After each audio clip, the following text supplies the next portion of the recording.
The tail end of 2017 contained a lot of political news, and here to catch us up is in the new year is our senior political correspondent, Aron Woldeslassie. How's it going? Thank you. 2017 was a dark year for democracy, where qualifications, common sense, and empathy fell to the wayside. We were all shocked as Trump white privilege to the Oval Office, as Pence, while Pence presumably locked every closet door out of fear of someone coming out, and as Kellyanne Conway spread her head in place, speaking in tongues, Aramaic, and alternative facts. And that was just the first month. But here in Minnesota, there are a few glimmers of hope. A historic election for the city of Minneapolis. Voters elected 2 openly transgender people to the city council. Philippe Cunningham beat Council President Barb Johnson to represent the 4th Ward in North Minneapolis. That's right. Minneapolis elected the nation's first transgender city council members. Yep, like bathrooms in the military, the local government is just another place that transgender people are fighting to be in. And people are freaking out. And by that, I mean freaking excited. Do you know what it's like to have the nation's first transgender man and woman city council members? It's exactly like having a man and woman city council member, because that's the point.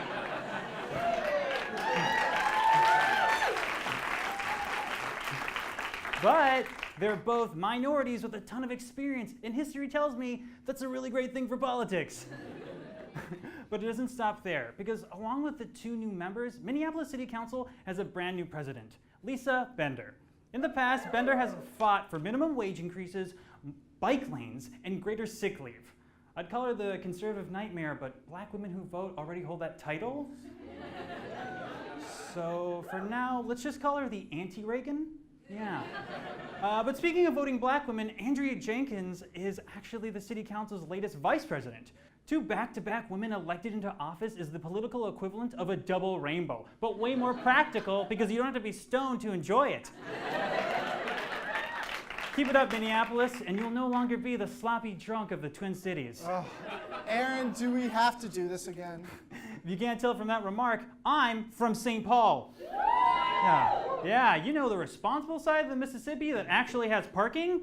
Yeah. Well, yeah, the capital of our state. A capital, I'll remind you, that has the foresight to label all of our streets with signs. Signs that have reasonable names and aren't just numbers and directions on a compass. Because, you know, the last time I checked, I'm neither Lewis nor Clark. So I have no goddamn reason to know where West 5th Street would be. Stick to politics, Aron. But you know what? If I did live in Minneapolis, I'd probably do what Lewis did and kill myself. Aron! Yeah, you like that, Minneapolis, with your knee-high socks and your jazz? Yeah. Politics!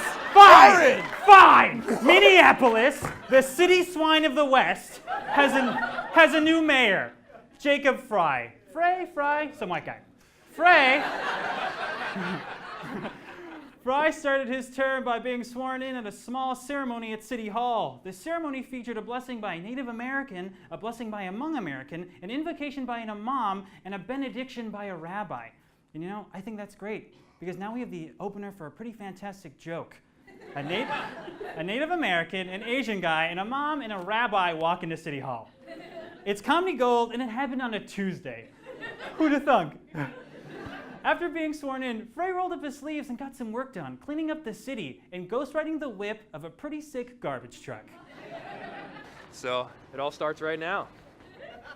That was Ken Erdahl reporting.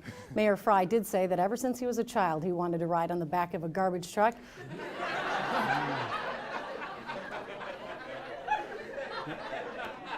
Yes, although Frey's arrival means the loss of Mayor Hodges, a public servant and friend to many, which is too bad, for as we all know, in the grand Minnesota tradition, after an incumbent loses a race, they say their farewells and are then gracefully taken to the spot behind the barn where we make the glue.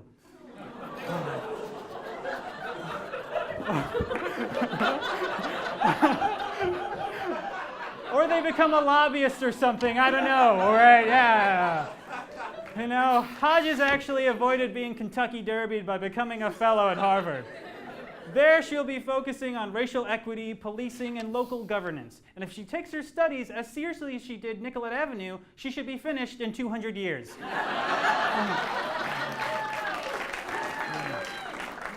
Kudos, Minneapolis, you hipster Gotham full of handlebar mustaches, dank museums, and the only late-night comedy show original enough to rip off a television show that's been on the air for over 20 years. Thank you. Now, I think we all know where I'm going to go next. Melvin Carter. Yeah, how about that guy? Last year, Melvin Carter was elected mayor of St. Paul, and everyone is in love with him. Everyone but me.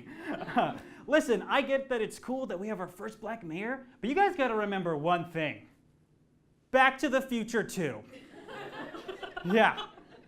If you recall, in that movie, a kid goes to the future of 2015 and actually sees a black mayor.